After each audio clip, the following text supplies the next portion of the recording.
Salut à tous, c'est Matt, j'espère que vous allez bien. On se retrouve aujourd'hui pour notre brief weekly sur les cryptos. On va commencer par Bitcoin évidemment, et on regardera les alts. On va regarder toutes vos alts, celles de la semaine dernière que je n'ai pas regardées, on va les regarder aujourd'hui.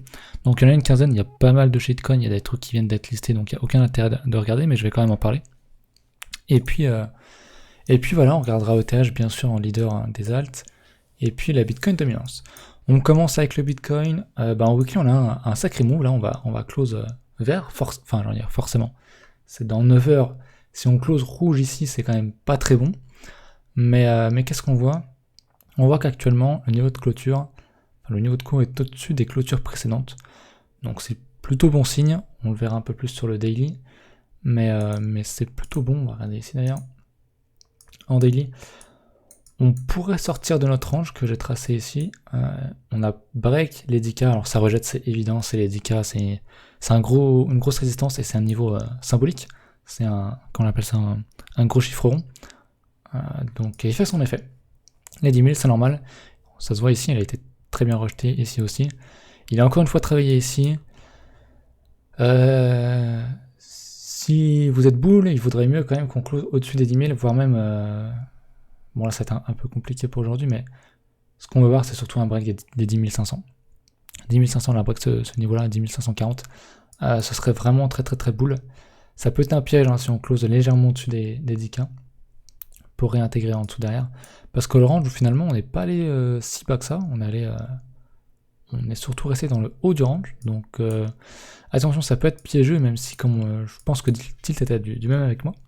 On est quand même plutôt bull sur ce mouvement de consolidation, même si on ne traite pas ce scénario-là précisément.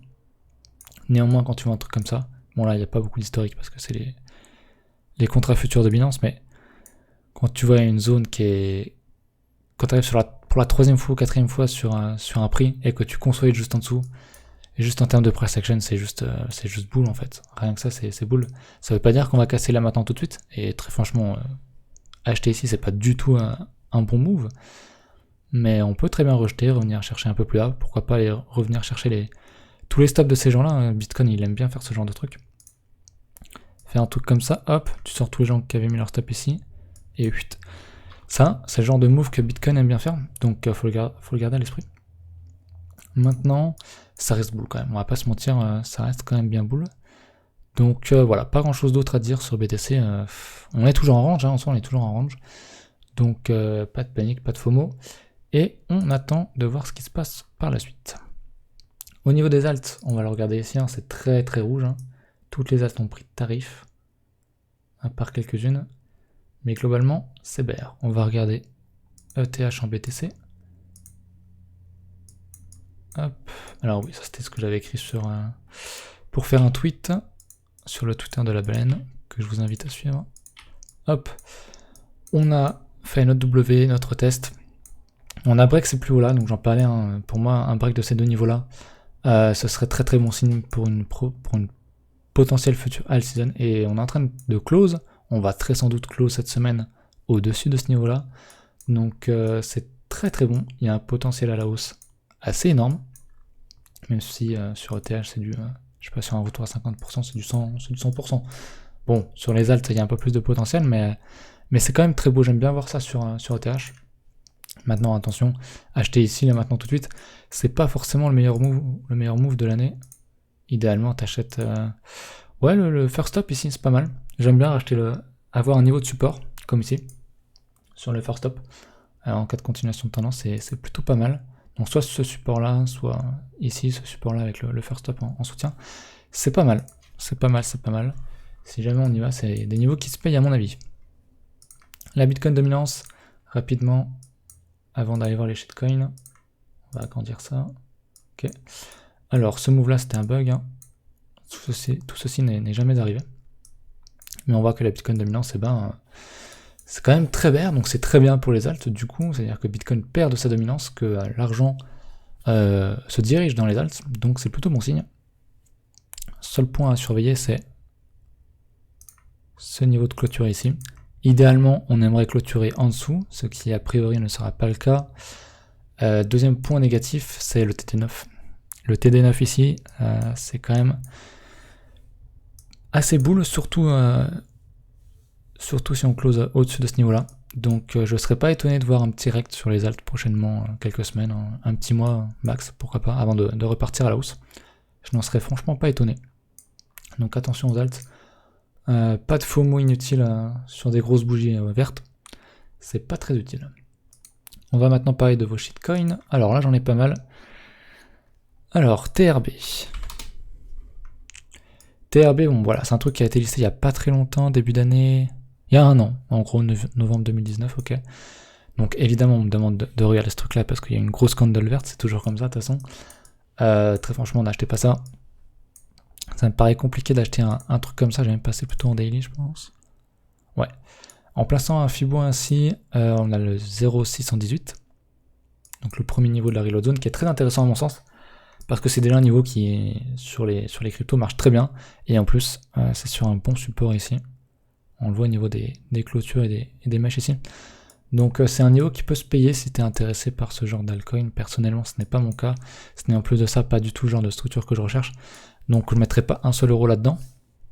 Maintenant si j'étais à fond derrière ce projet, je chercherais plutôt à acheter à ce niveau-là pour du long terme. Donc voilà. On a le MALW sur CoinMarketCap. Alors, on va regarder peut-être plutôt en weekly. Non, on va rester en daily. Pareil, un truc qui est très récent, en février de cette année. Donc c'est compliqué de parler long terme là-dessus. Néanmoins, on voit un truc. Alors, si on fait abstraction de toutes ces mèches dégueulasses, on voit qu'on a un petit move haussier et derrière qu'on consolide. Donc ça peut être plutôt bien. Et on voit il a un petit peu la même tête que Bitcoin. Hein. Ses plus bas sont de plus en plus hauts. Mais très franchement, pas grand chose d'autre à dire sur ce genre de truc. Ce que tu veux voir, c'est ce niveau-là cassé, quoi. On est dans un espèce de range comme ça. Ce que tu veux voir, c'est une cassure à la hausse avec du volume. Attention au volume affiché sur ce site-là. C'est pas forcément très très fiable. Regardez plutôt sur Binance ou... Enfin, je pense pas que ce truc-là soit sur Binance. J'en suis même sûr d'ailleurs. Ça va être sur Crex, je crois. Donc bon, c'est des shit exchange, donc faut faire gaffe niveau volume aussi. C'est très compliqué. Il y a beaucoup de manipulation, donc faut faire gaffe. Mais en gros, ouais, tu vas voir un move puissant à la hausse et tu vas racheter le support, quoi, si t'es intéressé. Mais personnellement, c'est pas le genre de truc où je mettrais 1 euro, quoi. Même pas un centime, quoi. Très franchement, trop de mèches, trop de volatilité, peu de liquidité. Ça m'intéresse pas, très franchement. Et en plus de ça, il est pas listé sur les gros échanges, donc shitcoin de qualité, quoi. Alors, SXPR, lui, il vient d'être listé, je crois, sur Binance. J'en ai entendu parler il y a pas longtemps. Yep. En weekly. Ouais, alors, évidemment, je suis toujours pas étonné. Je vais repasser en daily quand même. Je ne suis pas étonné qu'on me demande de regarder ce truc-là puisqu'il pump. Mais c'est un peu trop tard pour s'y intéresser en fait. Il fallait s'y intéresser un petit peu plus en bas. Hein. C'était quand, peut-être janvier? Ouais, même juin. Ok. On avait un petit range qu'on a cassé ici avec un petit retest. Alors après, il n'y avait aucun volume. Encore une fois, les volumes sur ce site. Je sais pas trop ce que ça vaut, mais ce range était plutôt pas mal. On avait un bon niveau là comme ça. Racheter ces niveaux-là, ça pouvait être intéressant. Il y avait une cassure aussi avec du volume, ouais. Ouais, je sais pas trop. C'est pareil, hein, c'est le genre de shitcoin que je toucherai pas trop. On va check en weekly vite fait. Ouais, non, on va repasser sur du daily ou plutôt du 3D. Hop, ça c'est pas mal. On va mettre un petit Fibo. Et encore une fois, le 0,618. On voit bien sur un niveau de support, hein, à peu près au niveau des clôtures ici. Ici. Donc ouais, le 0,618 pour moi, il se paye. À moins que tu le places ici. Ouais. Globalement, pour moi, ce niveau-là, là, ici, là où j'ai mon curseur, c'est un niveau qui se paye. Si t'es intéressé par le truc, si tu penses que voilà, le truc peut aller plus haut, ça peut être un niveau qui se paye, mais jamais de la vie vous achetez un truc comme ça qui monte en flash en vous disant yes, ça c'est une bonne entrée long terme. Yes, non, pas du tout. Attendez un retracement, toujours les retracements. Laissez les gens FOMO, laissez les gens se faire avoir. Laissez-les paniquer quand t'as un retracement. Toi, tu achètes quand eux vendent parce qu'ils paniquent. Donc voilà. Donc ça, c'était le swipe, le TFD. Ça m'a l'air d'être un bon shitcoin de qualité aussi. En weekly, qu'est-ce qu'on a? Ok, intéressant. Alors je connais pas du tout, je sais pas sur quel site il est. Je pense pas qu'il soit sur Binance. Mais on voit quelque chose d'intéressant. Vous connaissez cette lettre, le W, hein, le double bottom qui a été confirmé ici sur la cassure. On reteste en tous les niveaux. C'est intéressant, on vient vite rechercher la résistance ici. C'est quelque chose c'est une structure qui aurait pu m'intéresser. Maintenant, je suis déjà assez exposé sur les alts. Et puis, c'est pas un truc qui doit être listé sur Binance ou sur un gros échange. Donc, je préfère laisser ça de côté. Niveau volume, c'est compliqué. Encore une fois, c'est... Alors, si tu mets ce niveau... Ok, si tu le places comme ça, ouais, tu vois qu'il y a du volume ici, sur les cassures. Vite fait. Ouais, c'est pas non plus le truc hyper attractif. Il y avait une belle div ici. Voire même double div. Mais ouais, c'est une... Ouais, on va dire que c'est une structure qui peut être intéressante si tu recasses ça avec du volume sur l'échange où il est listé et tu viens racheter le support, pourquoi pas. On verra ça sur d'autres alts. Mais je préfère déjà celui-là, actuellement, à son prix actuel par rapport aux altcoins qu'on a vu juste avant. Je vais pas enlever tout ça, hop. Donc ça c'était le TFD, on va avoir des trucs plus intéressants, hein. On va parler du BQX, du PVX, du Nano, du IOTA. C'est des trucs plus intéressants, mais je le fais dans l'ordre, comme je l'ai noté. Alors on a le PHNX. Aucune idée de ce qu'est ce truc là. Ouais, le truc vient d'être listé, donc aucun intérêt, tu peux pas faire d'analyse technique là-dessus. Y a juste rien à dire. Enfin pour du long terme c'est pas possible. Où est-ce que tu achètes ça? Est-ce que... Ouais, c'est compliqué. Personnellement ça je le laisserai tomber, je le mettrai de côté et t'attends la prochaine bulle ou dans 3 ans, dans 2 ans pour qu'il y ait de l'historique en fait, pour pouvoir analyser le truc. Maintenant, si tu prends en considération, je dirais, ce qui se passe sur les alts de manière générale, donc qu'il y a de très bonnes choses, essaye de te poser un petit fibo, de chercher le 618 parfait sur un petit support ici. Voilà, si tu veux mettre une demi-piécette là-dessus, pourquoi pas, mais franchement, analyser un truc comme ça, je suis désolé, c'est pas possible. JRT, non, il y a Alep avant. Bon, je crois que là, les 3-4 qui suivent, c'est un peu pareil. Voilà, le truc vient d'être listé. C'est normal qu'on me demande de l'analyser, parce que le truc monte en flèche. Il a pris combien, là? Il est en 500%, mais la vérité, c'est que tu peux pas analyser un truc comme ça, encore une fois. Hop, petit fibo des familles. Et là, même acheter le 618, c'est compliqué, parce qu'il n'y a rien. Enfin, en daily, il n'y a rien. En 1 heure, ben, mon fibo a disparu, yes. On va le reposer à peu près. Il n'y a rien à faire, c'est compliqué d'acheter un truc comme ça, très honnêtement, c'est le genre de truc qui peut contre-performer le marché, si le marché des alts va à la hausse. Ce truc là en principe il ira à la hausse, mais tellement le truc vient d'être listé qu'il y a déjà beaucoup de profits qui ont été pris, le truc peut très bien sombrer à un moment quoi. C'était le Alep, donc le JRT ensuite, encore un truc listé nulle part. Ouais bah c'est bon, je vais pas, hein, c'est exactement la même chose. Je vais pas me répéter 50 000 fois. Le MRDN, alors je l'ai pas trouvé, c'est celui-là je crois. Ouais c'est celui-là, alors j'ai dû me tromper en notant le ticker, ou alors c'est toi qui t'es trompé, je suis désolé. Mais il n'y a rien là-dessus. Ensuite on a le MTL, ah voilà. Là on va arriver dans les shitcoins, un peu moins shitcoin, donc le métal. Là on a un historique, là on peut faire une analyse technique. Là tu peux tracer un grand fibo d'ici à en bas. Mais ce qu'on voit ici, c'est globalement ce que je recherche sur les alts.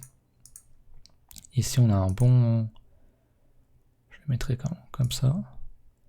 Un bon range. Vous voyez, aucune volatilité hein, quand on dézoome, quand on regarde par rapport à ce qui s'est passé avant.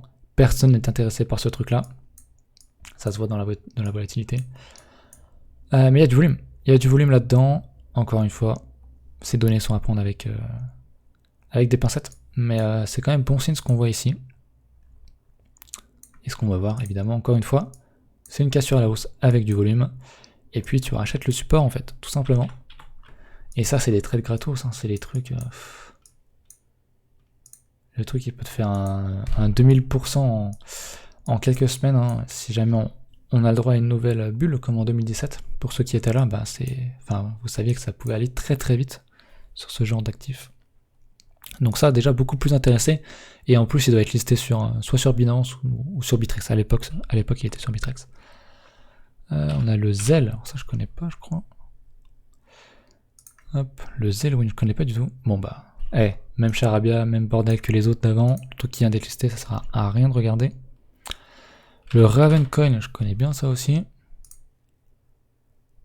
Ok, moi j'ai déjà tracé ma zone. Très simplement en termes de price action, t'as un support, tu l'achètes. Hein. T'as une longue descente post-crack. On voit un petit range ici. Alors soit t'achètes ici parce que c'est très bas, t'es dans le bas du range et super hein, si t'es intéressé par ce truc là. Soit t'attends une cassure de ce niveau là. Avec du volume et tu rachètes le pullback si toutefois il y en a un.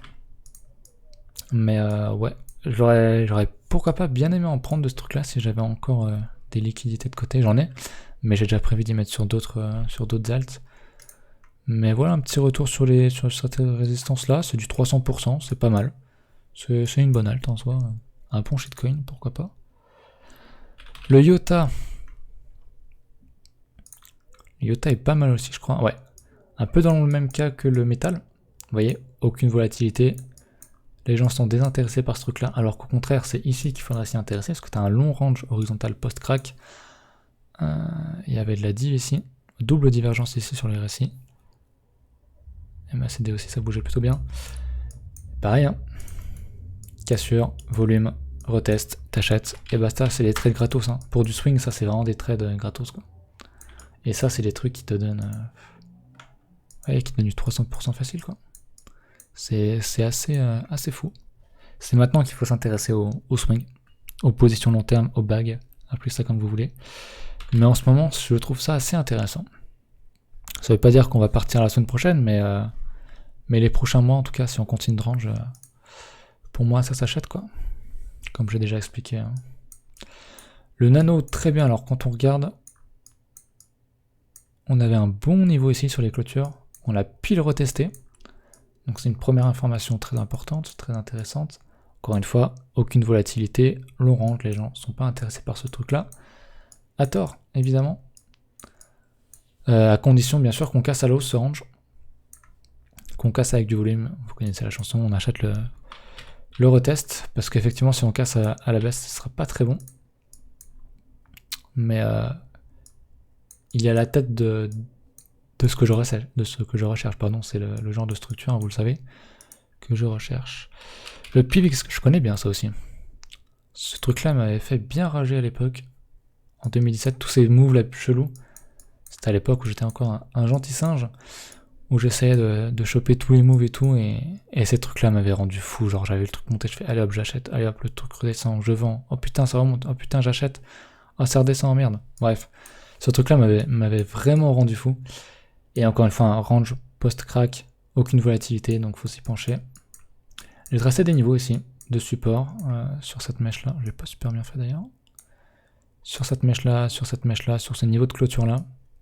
Et voilà, en gros, on a été dedans. Donc techniquement, c'est des...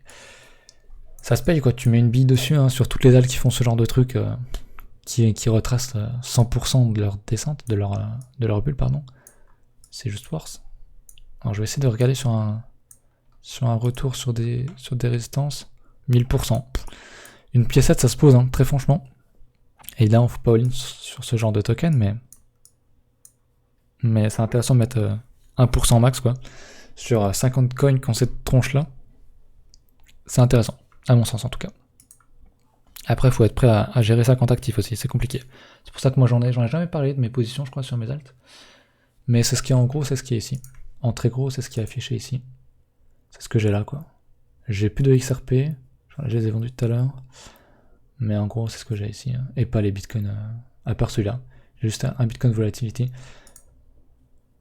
Tilt en a parlé, on en reparlera peut-être un peu plus tard quand tu auras plus d'historique. Mais voilà, ça me fait une dizaine d'alts, donc pour gérer, c'est plutôt... c'est ce qu'il faut, 10-15 alts, je pense que c'est pas trop mal, si tu veux essayer de chercher les...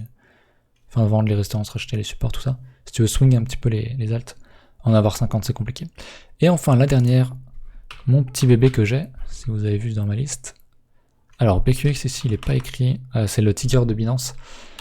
Mais ce truc-là, bon, c'est un bon shitcoin, hein. Il a reçu plusieurs rebranding, donc il a plusieurs noms. Et récemment, il a eu droit à un bon pump. Il a pris depuis le bottom, ouais, 570%. Je l'ai acheté très tôt, hein, quand je parlais de la season sur YouTube, on était là. Début février ou fin janvier. Je l'ai acheté par ici. Donc personnellement, au cours actuel, je suis, on va dire, à 350%, donc je suis pas mal. Hier, j'étais tenté de vendre ça parce que je sentais que Bitcoin allait faire un gros move et comme les alts sont malheureusement ultra corrélés au Bitcoin, qui montent ou qui descendent violemment, t'es sûr à 95% du temps, que les alts vont prendre tarif, et il a quand même pris moins 20%. Un petit peu moins aujourd'hui, enfin maintenant, mais c'est toujours chiant de voir autant de corrélations. Personnellement, j'ai hâte de voir un marché des cryptos décorrélé du Bitcoin, quoi. Très franchement, c'est relou, quoi. C'est vraiment relou. Mais je vends pas parce que finalement, quand tu dézoomes, tu te rends compte que le pump qui a eu lieu, c'est un pet de mouche, comme je les appelle, et que c'est très très con de vendre ça ici, vendre ici sur la résistance, ça a déjà un peu plus de sens pour du long terme.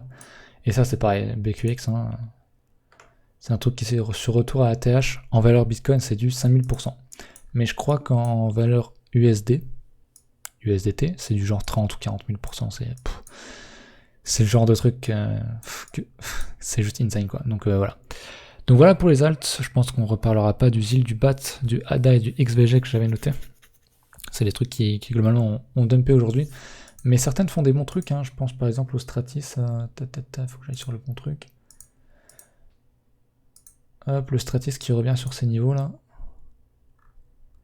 Ouais, qui revient sur son support, donc voilà. Il y a une cassure avec du volume. Pas trop de volume ici en vrai. Ah mais c'est sur Bitrex, on s'en fout, faut regarder sur Binance. Voilà, sur Binance il y a un peu plus de volume. Ça peut être intéressant de payer ce niveau là, ou légèrement un peu plus bas. Sur ce genre de truc, il y avait quoi? OneChain il est trop bien parti. Le ZIL il en est où, tiens? Ouais, il est pas encore trop descendu, le ZIL. Il tient bien, malheureusement. Malgré tout.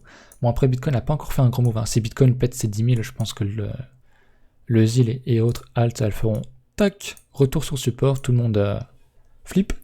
Tout le monde vend alors que c'est au contraire la zone stratégique où il faut acheter. Mais de toute façon, quand vous achetez un support, hein, c'est qu'il y a des gens qui vendent ce support. Ce qui est assez con.